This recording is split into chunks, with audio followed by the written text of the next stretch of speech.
The sea around Capri was too blue to belong to the world of men. It shimmered like a deceitful mirror, calm above, hiding storms beneath.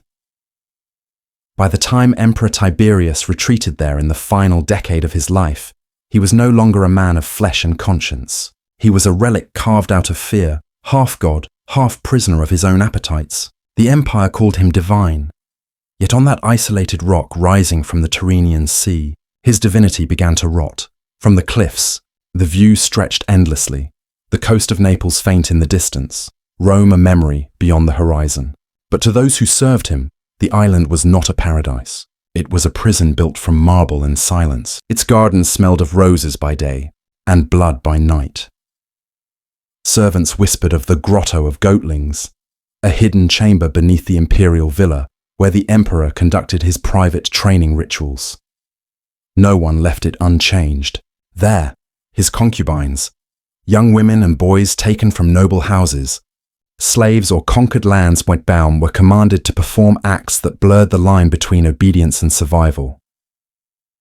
Tiberius believed that power could only be proven through the annihilation of innocence. What others called perversion, he called philosophy, the study of fear through flesh.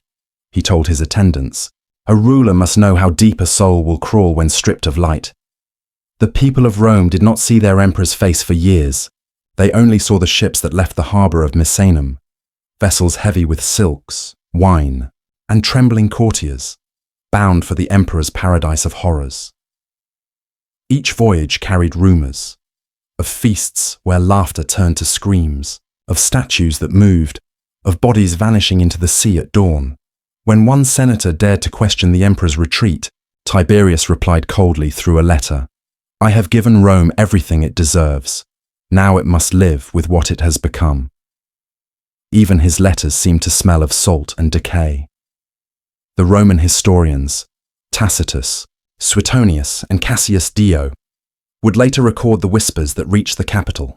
They wrote of Capri as a world detached from morality, a sanctuary where sin became science. But none of them could prove what truly happened in the caverns beneath his villa. The island devoured witnesses. One story survived, passed in secret by a freed slave, then captured in the scrolls of the historian Suetonius. That one night, when a concubine refused to participate in a lesson of obedience, Tiberius made an example of her. He forced her companions to tear her apart with their own hands, and when they hesitated, ordered that they be fed the flesh of disobedience. Whether this story was truth or rumour no longer mattered. It spread like incense through Rome's dark corridors. The image of an emperor who had turned his court into a banquet of horror. In the Senate, his name became a curse spoken behind trembling lips. In the streets, mothers used his legend to frighten their children. Obey, or Tiberius will take you to Capri. Yet the emperor himself saw none of it. He lived surrounded by fountains, musicians, philosophers, and the perpetual laughter of his chosen few, a theatre of pleasure masking the screams below. As the empire's moral spine collapsed under its own indulgence, the old emperor stared across the endless sea, whispering to himself, Rome was never conquered by enemies, only by its own desires. But the real shock was yet to come, because on Capri, even fear had a hierarchy. And soon, Tiberius would discover that his power to dominate others could not protect him from the ghosts he had created. In the next act, we descend into the labyrinth of Tiberius's psyche, where control, lust, and philosophy merged into something monstrous. By the time the sun rose over Capri each morning, the emperor had already begun his rituals of control. To his attendants, they were simply ceremonies. To the rest of the world, they would have been called madness. Tiberius believed that desire was the purest expression of power, not love, not loyalty, not gold, but the ability to command pleasure and pain at will. He saw intimacy not as union, but as conquest. Every act of affection became an experiment, every gasp of fear, a test of obedience. He once told a philosopher visiting from Athens, "A man who can rule his hunger can rule the world, but a man who can make others hunger for what he chooses, that man is a god." And so he played God. In the villas of Capri, Villa Hovis, Villa Damacuta, Villa Tiberius, Marble corridors led to chambers where the emperor's experiments unfolded. He selected his concubines from across the empire, blonde youths from Gaul, dancers from Alexandria, daughters of senators traded for favor. They were stripped of names, identities, and shame. To Tiberius, they were forms of energy, material to be shaped, tested, broken. Every evening, he would sit in silence as they entered the chamber in ritual procession. The sound of lyres echoed through the stone halls, their soft tones masking what came next. The emperor's instructions were precise, a choreography of domination disguised as art. He made his concubines mimic gods and goddesses, act out myths twisted into grotesque parodies. Aphrodite became a slave, Zeus was made to beg, and when one resisted, the lesson grew darker. Witnesses whispered that he called these scenes the table of truth. Each participant was forced to consume a part of another. Not always flesh, but spirit, humiliation, dignity, hope. The act was symbolic, but its cruelty was absolute. The victims were taught to believe that survival required the sacrifice of another's will. It was not sex. It was a philosophy of despair. Tiberius's obsession was not born of lust alone. It was rooted in fear. He had spent his early life as a soldier, a general under Augustus, living by order and command. He had seen what undisciplined desire did to men in the field.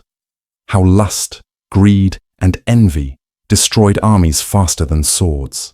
When he became emperor, he sought to master those very impulses by forcing others to embody them for him. But in trying to rule the instincts of others, he lost mastery of his own. At first, he justified it as training. He would tell his servants that the concubines were being purified through submission. He claimed he was studying the anatomy of obedience. Even his closest confidants, men like Macro, the Praetorian prefect, dared not question it. They watched, recorded, and obeyed, because to speak against Tiberius was to disappear into the sea that surrounded him. And so, the emperor grew more isolated, surrounded by laughter that wasn't real, affection that was bought, and loyalty born of terror. The Roman world outside continued. Gladiators fought. Senators schemed. Provinces paid tribute. But Capri had become a private empire of appetites, detached from reality. In this new kingdom, desire was currency. To rise, one had to please. To survive, one had to surrender. Every act of domination reaffirmed the emperor's belief that control was eternal. Every broken soul became another, proof of his supremacy. But there was one thing Tiberius never considered. That power built on fear must one day devour itself. He had created an empire of mirrors. Every reflection showed only him. Every shadow whispered his name. But when those mirrors began to crack, when the reflections no longer obeyed, the emperor would come face to face with the only thing he could not dominate, the darkness within his own mind. In the next act, we witness the event that shattered the illusion, the scandal that turned Capri from a secret paradise into a whispered legend of cannibalistic terror. The night of the Feast of Flesh. It began on a night when the moon hung low and red above the cliffs of Capri. A night remembered by those who survived as the Feast of Flesh. The emperor had grown restless. The rituals that once thrilled him now felt dull, predictable. He complained that his concubines had become too rehearsed, that their fear no longer tasted fresh. So he devised a new lesson, one that would, in his words, strip away the last illusion of love. The courtiers were summoned to Villa Jovis, his grandest fortress perched atop a 1,000-foot precipice. Below it, the sea roared like a living thing, swallowing the cries of anyone who displeased him. Inside, the torches burned low. Perfumed smoke coiled through the halls, carrying the heavy sweetness of lotus and myrrh. The concubines, a dozen women and boys, were led into the dining chamber, trembling, their eyes half hidden behind golden veils.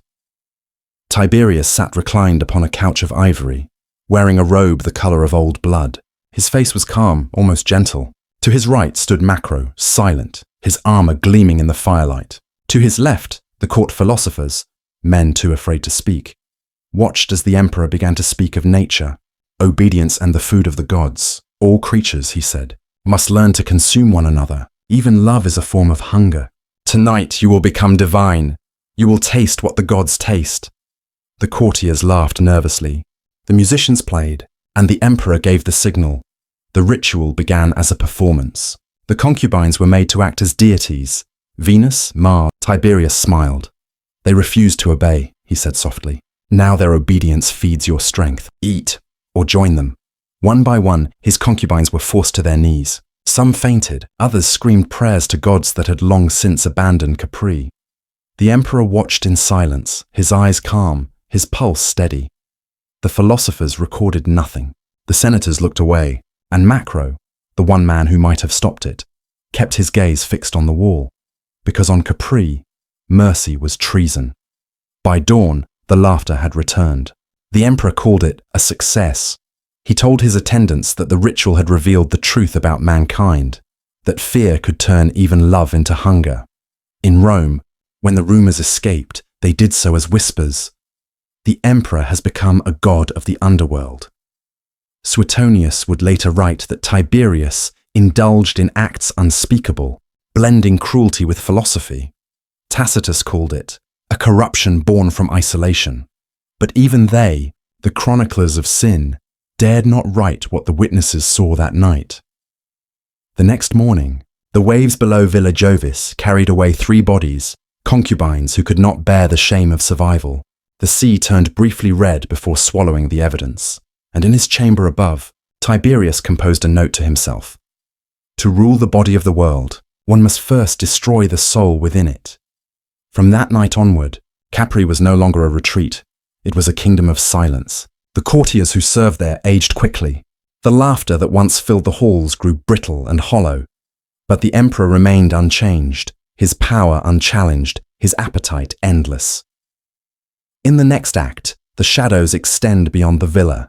The scandal of Capri infects the empire itself, turning Rome's politics into a theatre of seduction, blackmail, and betrayal. In Rome, scandal travelled faster than ships. By the time the emperor's fleet returned from Capri, the whispers had already infected the capital like a fever. They said Tiberius no longer ruled by law or army, he ruled by secrets. And the most dangerous currency in the empire was not gold, but what one had seen or endured. In the darkness of Capri, the senators, the generals, even the priests, all feared the same thing, that their daughters, their lovers, or their own slaves might be summoned to the island and never return. But Tiberius was not careless. Every scandal served a purpose, every humiliation a test. He knew that Rome was built on appearances, so he made shame his weapon. In the marble halls of the Palatine Hill, rumors were as deadly as daggers. Tiberius learned to control them, to plant lies, watch them grow, and use them to crush those who thought themselves safe. A senator might be accused of defiling a Vestal virgin. A general might be exposed for selling secrets in bed. And when they denied it, Tiberius would smile coldly and ask, "Shall I call a witness from Capri?" There was always one, because the emperor never dismissed those who had suffered in his service. He kept them close, broken, obedient, and useful. Some became spies, some became instruments of seduction, and some became reminders of what awaited those who defied him. One of them was Aemilia, a noblewoman once renowned for her wit and beauty. She had been offered to the emperor as a gift of loyalty by her own husband, a senator desperate to secure favor. When she returned from Capri, she was silent, her eyes distant. But when Tiberius visited Rome briefly, he made her sit beside him during a Senate feast, dressed in crimson silk, her wrists still marked by the bracelets of his captivity. Her mere presence was enough to silence the room. Every man at that table saw his own reflection in her, the price of obedience, the terror of proximity to power. Later, when her husband was accused of treason, Tiberius summoned her privately and said, "You know what happens to those who resist. Tell the truth, or share his fate." That night, her husband was executed. The next morning, Aemilia vanished. No one asked where she went. Meanwhile, on Capri, Macro, the Praetorian prefect, began to see what others could not. The emperor's rituals were no longer entertainment. They were consuming him. Tiberius spoke to shadows, held councils with invisible advisors, and ordered that marble statues be placed at his table to listen as he dined. Macro knew madness when he saw it, but he also knew opportunity. He began sending coded messages to Caligula, the emperor's young heir, suggesting that the old man's rule was nearing its end. Caligula, clever and serpentine, replied with feigned devotion, "May the gods keep our father eternal." But both men knew the truth. Capri was no longer the heart of Rome. It was its tumor, and soon it would devour itself. Yet even as the empire trembled, Tiberius felt invincible. He believed that the scandals he created made him immortal, that fear would preserve his name longer than virtue ever could. He once told Macro, "History does not remember the righteous. It remembers the feared." He was right. But what he didn't know was that the instruments of his domination, the concubines, the servants, and the shadows he commanded, had already begun turning against him. For even the most broken creatures remember what it means to hate. In the next act, we descend from the imperial palace to the streets of Rome, to witness how the emperor's corruption infected ordinary lives, love, and marriage itself. The empire that once conquered the world was now learning to devour its own soul. In the years following Tiberius's retreat to Capri, the moral backbone of Rome began to bend, quietly, invisibly, like marble under pressure. The emperor's isolation had once seemed distant, a grotesque rumor confined to an island fortress. But decadence has a way of trickling downward, and soon the empire began to reflect the habits of its ruler. In the villas of the aristocracy, new fashions emerged, veils of translucent silk modelled after the attire of the emperor's concubines. Courtiers bragged not about their victories in war or debate, but about their proximity to shame. To be scandalous was to be powerful. To be pure was to be irrelevant. The whispers of Capri became a form of entertainment, a language of dominance and submission that rewrote Roman values from the top down. Husbands offered their wives to patrons for influence, mistresses were traded like coins, and young men learned that a well-timed confession of depravity could open doors that loyalty never could. The poets of the time, Ovid's imitators, the last echoes of the Silver Age, began writing verses that glorified seduction and mockery. The word virtus, once the cornerstone of Roman masculinity, was losing its meaning. In the Old Republic, virtus meant courage, self-restraint, and honor. Now, under Tiberius's shadow, it meant power without conscience. The emperor's appetite had infected the psychology of his people. Men began to measure dominance not by conquest of nations, but by conquest of hearts and bodies. Even religion adapted. Priests of Venus introduced purification, rites that mimicked the sensual rituals said to occur on Capri. Temples once dedicated to discipline now housed orgiastic feasts where wine replaced prayer. In the streets, the change was more tragic. Slaves were forced into roles once reserved for nobles, trained as actors in their master's private entertainments, mimicking the emperor's depraved table rituals. For the poor, these performances were survival. For the elite, they were proof of control. Mothers whispered to their daughters, "Do not draw the eye of the powerful. It is a curse disguised as desire." But beauty was currency. And in a world where the emperor himself rewarded submission, even fear became seductive. The Senate grew weaker with every passing year. Its members, accustomed to silence, no longer protested the rumors. When a decree arrived from Capri, absurd, obscene, or cruel, it was approved without debate. Tiberius ruled by absence, and absence became absolute power. The empire functioned, but its soul decayed. What had begun as one man's madness had become a civilization's mirror.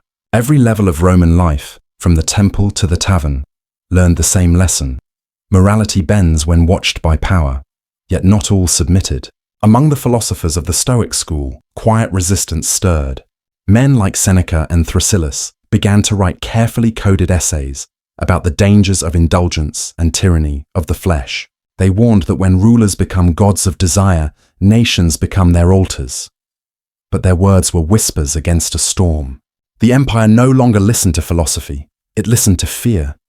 In taverns, soldiers joked that Capri is the true capital now. And perhaps they were right, because even though Tiberius had not set foot in Rome for years, his presence haunted every street, every marriage, every glance exchanged in the dark. The empire had learned from its master that control begins in the mind, but ends in the body. In the next act, the madness turns inward. The emperor's isolation and paranoia grow unbearable. The island that once served his desires begins to turn against him. The master of fear will soon become its victim. The older Tiberius grew, the more he resembled the island he ruled, beautiful from afar, but rotten beneath the surface. By his 73rd year, the emperor's body had begun to betray him.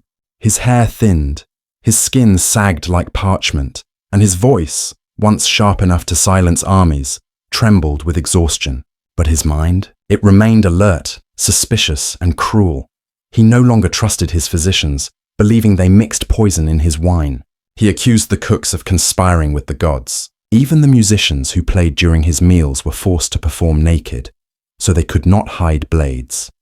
The emperor, who once commanded legions, now ruled a shrinking court of ghosts.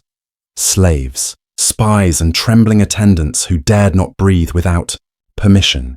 It was in these final years that Tiberius began to see the faces of the dead. He claimed that the sea outside Villa Jovis spoke to him at night, that when the wind howled through the caves, it carried the voices of the concubines who had perished in his rituals, calling him by name, begging him to join them.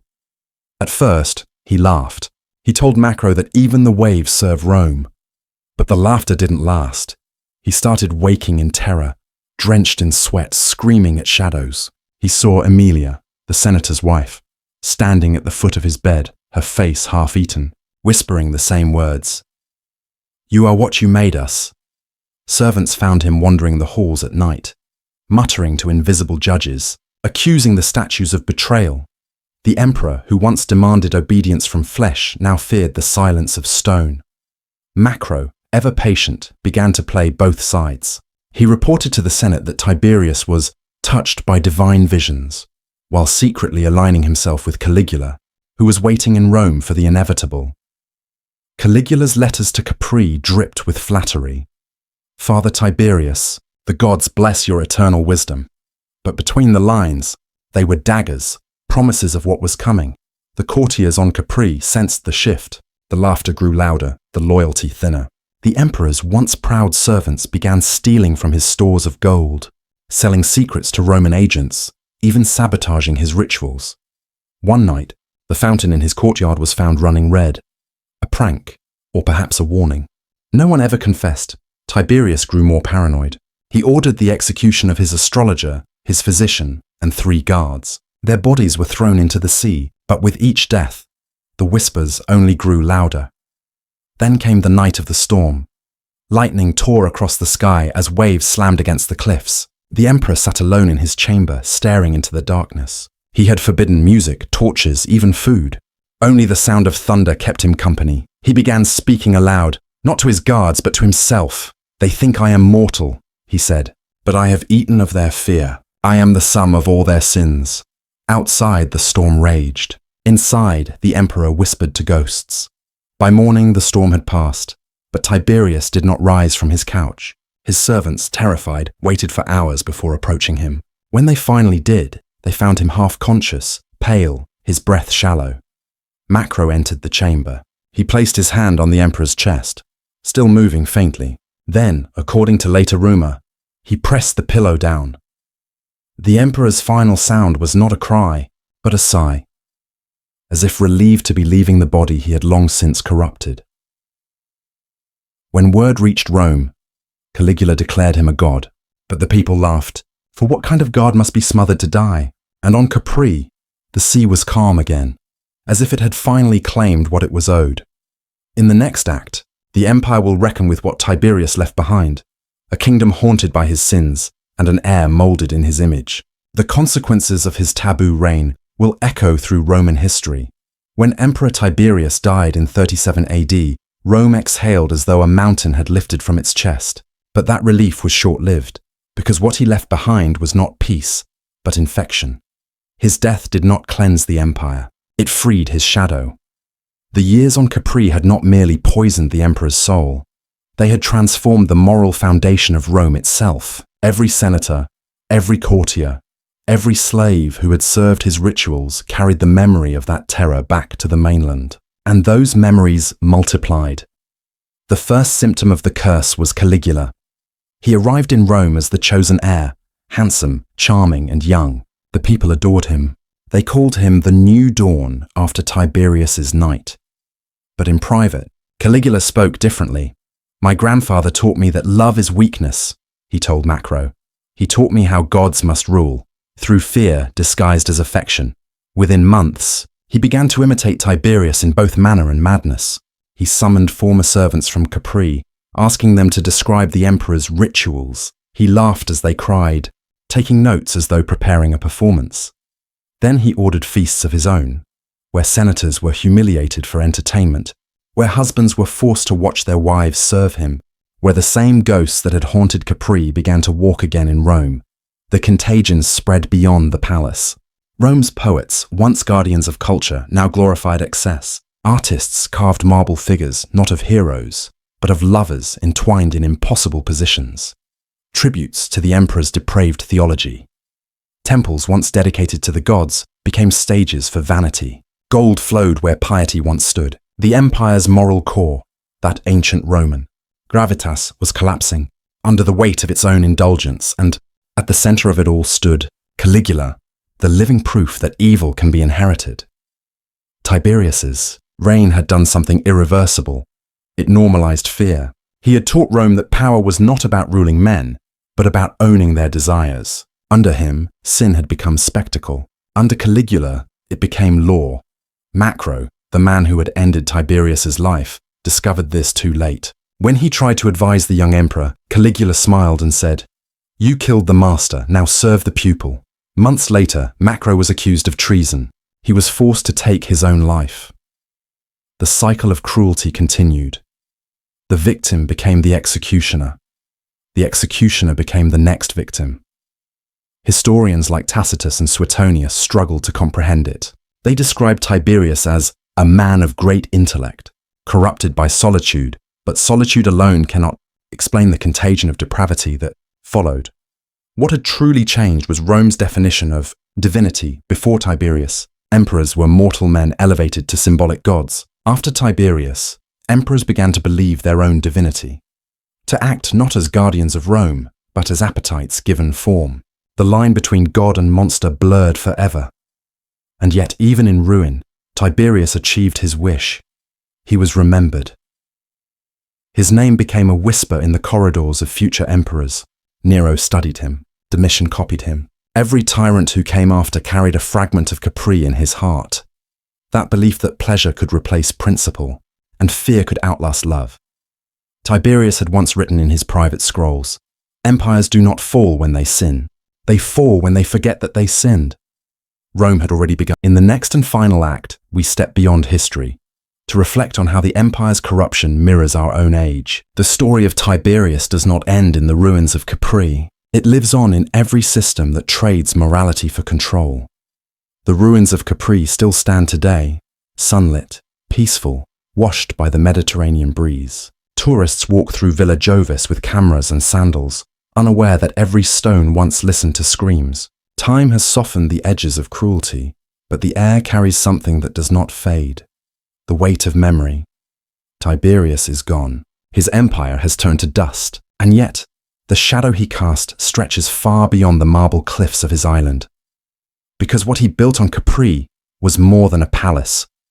It was a prototype, a laboratory of control, a vision of power so modern it still breathes through the corridors of governments, corporations, and even digital empires today. Tiberius believed that control was easiest to maintain when desire itself becomes the chain.